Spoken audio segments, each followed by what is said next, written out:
The scent of motor oil and the rhythmic clank of tools filled the air at Jackson's Auto Repair, a gritty garage nestled in the heart of Cleveland's industrial district. For decades, the shop had been a cornerstone of the working-class community, servicing everything from family minivans to vintage hot rods. Among the grease-stained floors and shelves of well-worn tools, Maya Thompson worked with quiet precision on a 1970 Chevy Camaro engine. At 40, Maya didn't fit the stereotypical image of an auto mechanic. Her smooth brown skin bore no tattoos, unlike many of her colleagues, and her tightly coiled hair was neatly tucked beneath a faded red bandana. While the other mechanics blasted rock anthems and swapped loud banter, Maya preferred silence, her movements deliberate and efficient, as if she were solving a puzzle only she could see. "Hey Maya, got a second?" called Jamal Carter, a burly mechanic with a decade at Jackson's. "This fuel pump's giving me hell.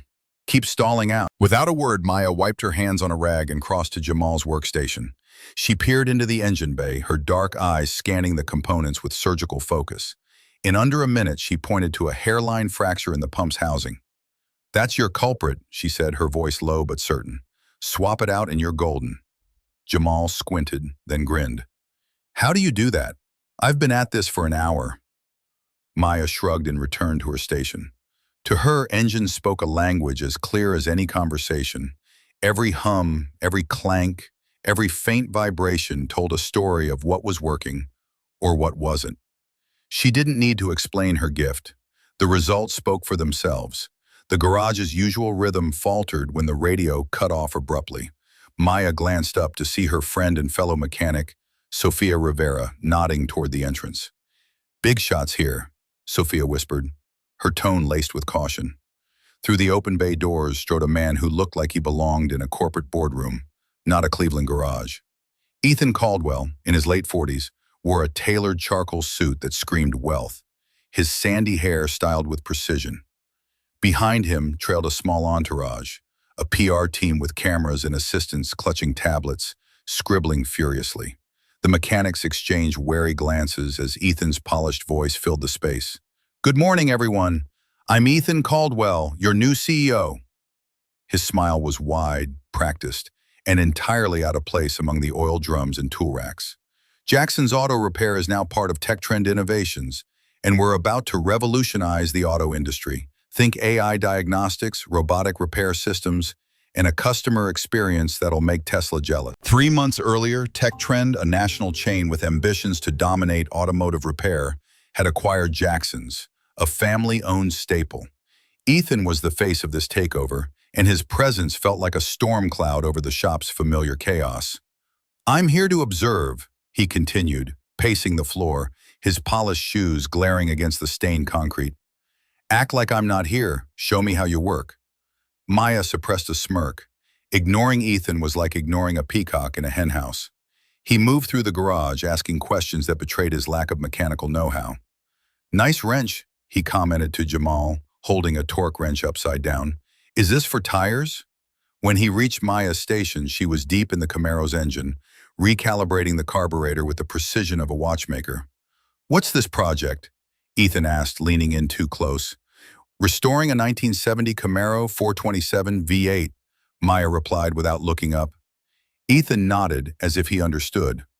"Right, the V6 version." "V8, Maya corrected, her tone neutral. The 427 was never a V6. His smile flickered. "Of course, my mistake." He turned to his PR team. "Get some footage of this. It's quaint." The camera zoomed in on Maya's hands, deftly adjusting a valve. "Training here?" Ethan asked. "I've been a mechanic for 18 years, Maya said, meeting his gaze. "Lead specialist for classic restorations." Ethan's eyebrows lifted. "Impressive. Though," he glanced at her hands, slender and unscarred. "Those don't look like mechanics' hands." "They get the job done," Maya said, her voice steady, but edged with something sharp. Ethan chuckled, addressing his team. "You can't do a man's job with hands like those." The garage went silent. Sophia's wrench clattered to the floor. Even the PR team shifted uncomfortably. Maya's expression didn't change, but her eyes burned with a contained fire. She set her tools down with deliberate care. "Anything else, Mr. Caldwell?" Before he could respond, a flatbed truck rumbled up to the garage, unloading a sleek, unfamiliar engine. It was compact, with titanium components and a design that screamed aerospace rather than automotive. Ethan clapped his hands. "Gather round, everyone. This is the TX-9 prototype, a cutting-edge engine for experimental aviation. My R&D team built it, but it's got issues. None of our engineers can get it running right." He grinned, scanning the skeptical mechanics. "I'm issuing a challenge. Fix this engine in 72 hours, and the winner gets a promotion and a 6-month pay raise." The mechanics murmured, eyeing the strange engine. "What's the catch?" Jamal asked. "No catch," Ethan said. "Just a chance to prove yourselves." His gaze landed on Maya, his smile turning smug. "Let's see if our lady mechanic can handle it." Sophia stepped forward, bristling. "That's not—" "I'll do it," Maya interrupted, her voice calm but resolute. All eyes turned to her. Ethan's grin widened. "Perfect. The clock's ticking." As the crowd dispersed, Sophia pulled Maya aside. "You don't need to prove anything to that jerk." "I know," Maya said, already studying the TX-9 with intense focus. "But I'm going to." That evening, Maya drove her beat-up Honda Civic to her modest apartment in Cleveland's Huff neighborhood. The small, tidy space was a study in contrasts. Where others might hang family photos, Maya's walls were adorned with framed certificates and awards from NASA, commendations for propulsion research, leadership on classified projects, and engineering breakthroughs. Her bookshelf sagged under the weight of aerospace engineering texts, their pages dog-eared and filled with her precise annotations. In her bedroom, a silver frame held a photo of a younger Maya in a NASA flight suit, standing beside a sleek prototype spacecraft. Next to her was a man with kind eyes and a warm smile. Isaiah Grant, her fiancé. They looked radiant, invincible. Maya traced his face with her finger. "You'd laugh at this mess, Isaiah," she whispered. Her phone rang, displaying a block number. She hesitated, then answered. "Still tinkering with engines, Commander Thompson?" The voice was deep, official. "Who is this?" "Dr. Victor Hayes, NASA Security Division. We've detected unauthorized queries into your old project files. Thought you should know." "I haven't accessed anything classified," Maya said quickly. "We know, that's the concern. Someone else has. Be careful, Commander." The line went dead. Maya stared at the photo of Isaiah. Her past, it seemed, was clawing its way back. Meanwhile, in a penthouse suite downtown, Ethan Caldwell sipped bourbon and addressed Sophia and two other mechanics, Marcus and Derek. "Let's be clear," he said, swirling his glass. "I can't have her showing me up. Not good for the brand." "You want us to sabotage her?" Sophia asked, her voice tight. Ethan frowned. "Sabotage is harsh. Let's call it leveling the field. She's just a mechanic. That engine was designed by PhDs. He leaned forward. "Make sure she struggles. Misplace a tool, tweak a spec. Nothing obvious." "What's in it for us?" Derek asked. Ethan smiled. "Management roles in Tech Trend's automated future. You'll oversee the robots that replace the grunt work." The men exchanged glances but said nothing. Sophia's jaw tightened, but she left without a word. That night, Maya slipped back into the garage, using her senior mechanic's key. She uncovered the TX-9 and studied it under the dim fluorescent lights. From her bag, she pulled precision tools that looked more suited for a lab than a garage. As she dismantled the engine, arranging components in a pattern only she understood, it was clear. This wasn't her first time handling tech like this. By morning, Sophia found her still at work, surrounded by meticulously organized parts. Dark circles framed Maya's eyes. "You didn't sleep," Sophia said. "No time," Maya replied, not looking up. "Sophia, we need to talk." Sophia shifted uncomfortably. "What's up?" "Ethan's trying to sabotage me," Maya said. "He approached you, didn't he?" Sophia's eyes widened. "How did you—" "I know you, Sophia. You're not like Marcus or Derek. You told me because it's wrong." Sophia exhaled. "He offered promotions if we made sure you failed. I couldn't do it, Maya. You're the best I've ever seen." "Thank you," Maya said. "Will you help me instead?" Sophia hesitated. "I've got a kid to think about. I can't lose this job." "I understand," Maya said. Just don't stand in my way. As the other mechanics trickled in, they whispered bets on Maya's failure. No way she fixes that thing, Marcus muttered. I've got $100 she's out by tomorrow. Maya ignored them, her focus unbreakable. In her mind, she was no longer in Jackson's garage. She was back at NASA's Glenn Research Center 7 years ago, leading Project Nebula, a classified propulsion system that promised to redefine space travel. The memory was vivid, Maya in a lab coat, surrounded by whiteboards filled with equations, guiding her team through a critical test. Isaiah, her deputy and fiancé, watched her with pride. You make the impossible look easy, he'd said. The memory shattered as Jamal's voice pulled her back. Need help with that beast? I'm good, Maya said, shaking her head. By noon, Ethan's PR crew transformed the garage into a film set, lights glaring and cameras rolling. Ethan, now in designer jeans and a rolled-up shirt, posed beside mechanics, pretending to offer expertise. Get me pointing at something technical, he told the crew. When he reached Maya's station, she was gone, the TX-9 covered with a tarp. Where's our star mechanic? Ethan asked, annoyed. Ethan's eyes narrowed. Make sure she knows only standard tools and parts are allowed. No cheating. When Maya returned with unmarked boxes, she found her toolbox tampered with, tools missing, her diagnostic tablet reset. She checked her engine parts. 3 were subtly damaged, enough to cause failure if used.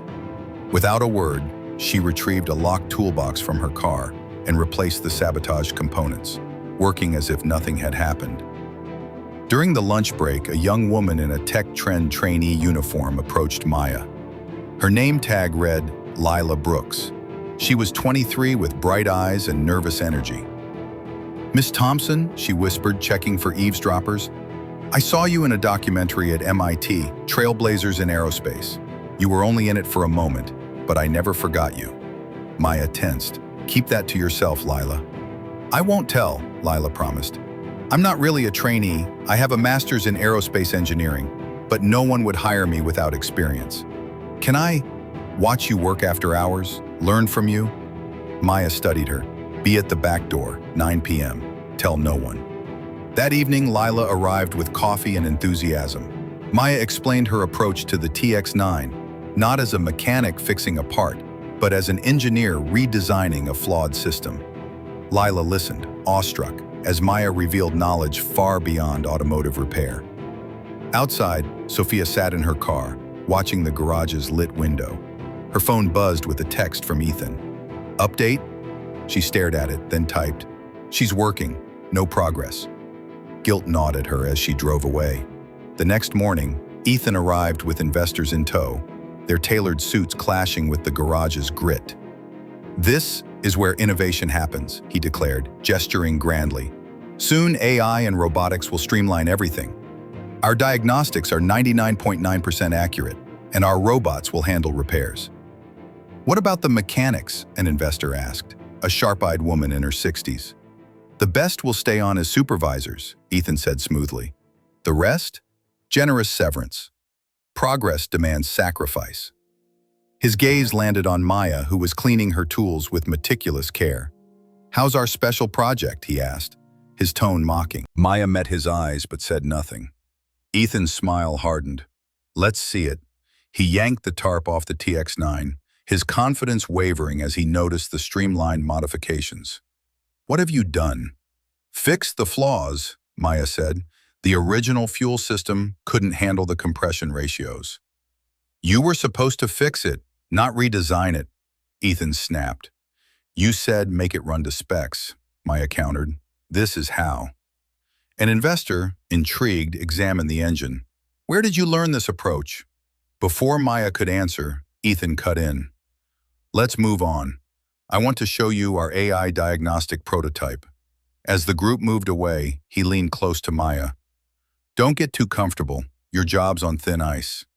That afternoon, Maya ran the TX-9's first test. The mechanics gathered, skeptical but curious. Sophia stood apart, her expression unreadable. Lila, back to observe, pressed the ignition. The engine roared to life, its hum smooth and almost otherworldly, then faltered and died. Maya frowned at the readouts. Fuel mix is off and the cooling's unstable. Close, but not there, Sophia said, stepping closer. Word of the partial success reached Ethan. That evening, he held a press conference outside the garage. Tech trend banners everywhere. Today, we're ushering in a new era, he told reporters. Our AI systems will redefine vehicle maintenance. A journalist raised her hand. What about the TX9 project? A training exercise, Ethan said dismissively. The real innovation is our automation. Inside, Lila showed Maya a 7-year-old article. NASA's Project Nebula lead resigns after test failure. It detailed a catastrophic test that injured several team members, including Isaiah Grant, who suffered severe neurological trauma. Maya's face remained impassive, but her grip on the workbench tightened. Why show me this? She asked. Because Ethan knows, Lila said. He worked for Horizon Dynamics, a NASA subcontractor that lost the Nebula contract to your team. Maya closed her eyes. Go home, Lila. I need to think. Alone in the garage, Maya pulled out the photo of her and Isaiah. The test failure hadn't been her fault. A defective component from Horizon Dynamics was to blame. But the loss of Isaiah had broken her. She'd resigned, unable to continue the work that had cost her everything. The next morning, Sophia met Maya at the garage. Ethan wants you in the office. In the cramped back office, Ethan sat behind a desk, a tablet displaying Maya's NASA file.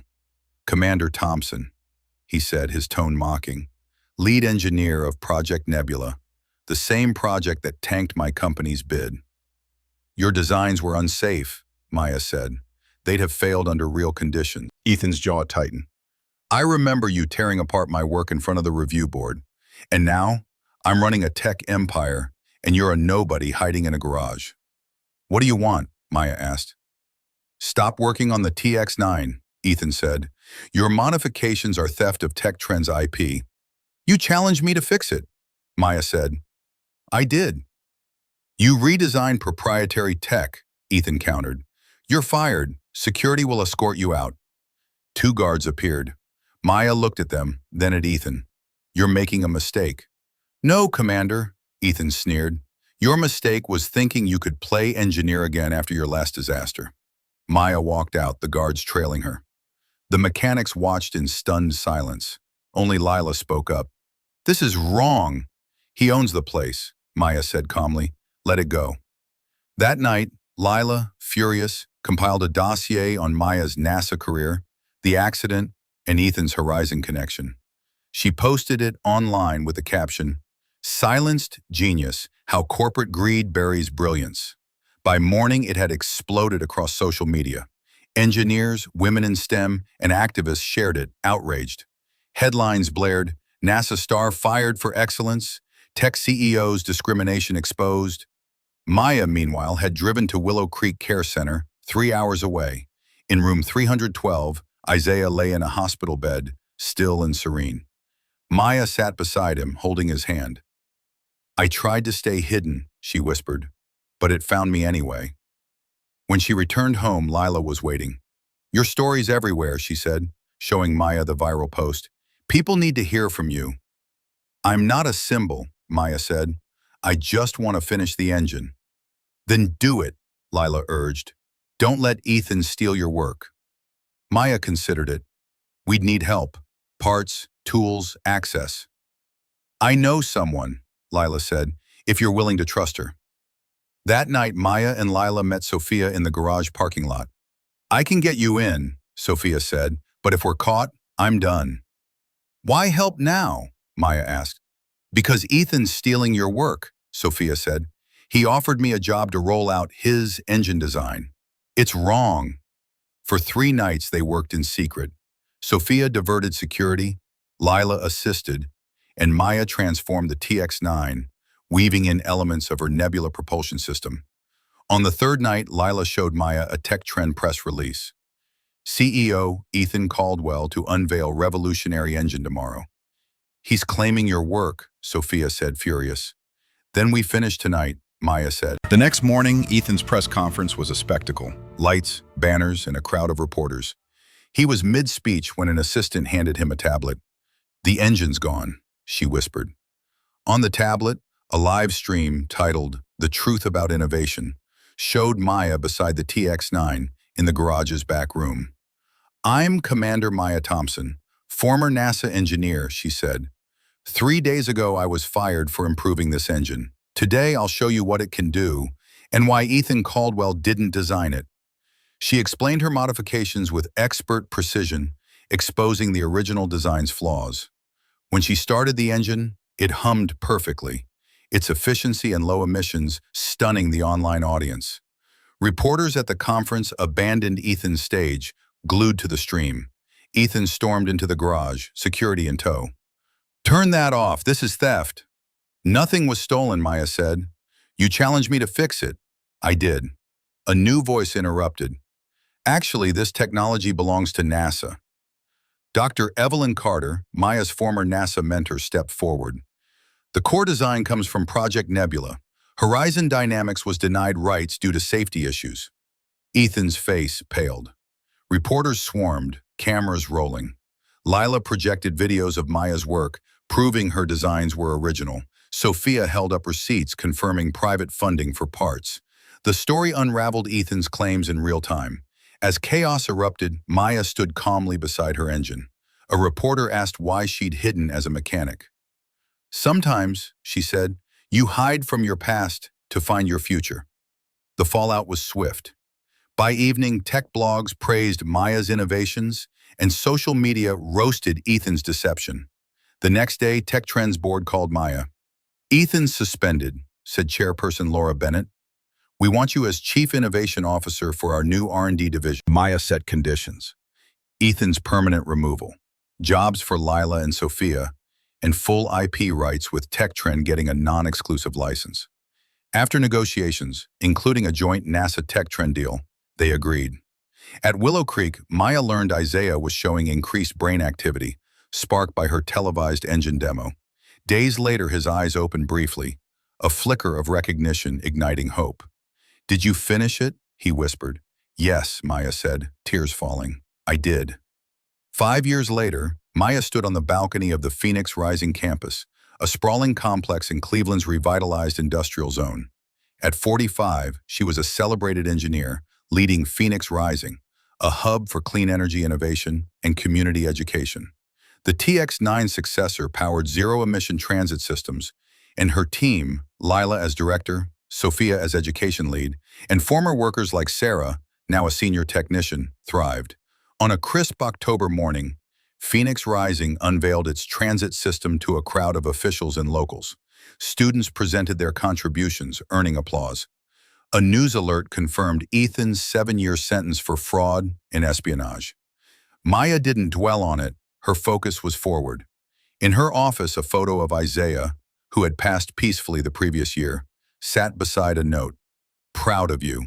Love, I." At an elementary school nearby, Maya watched Lila inspire young girls with engineering dreams. One asked, "What if someone says I can't do it because I'm a girl?" "Prove them wrong," Maya said. "Build something they can't ignore." That night, she wrote in her memoir, "They told me I couldn't do a man's job, so I built a future that made their world obsolete." Has someone ever underestimated your brilliance? Like and subscribe for more stories of resilience, redemption, and unstoppable genius.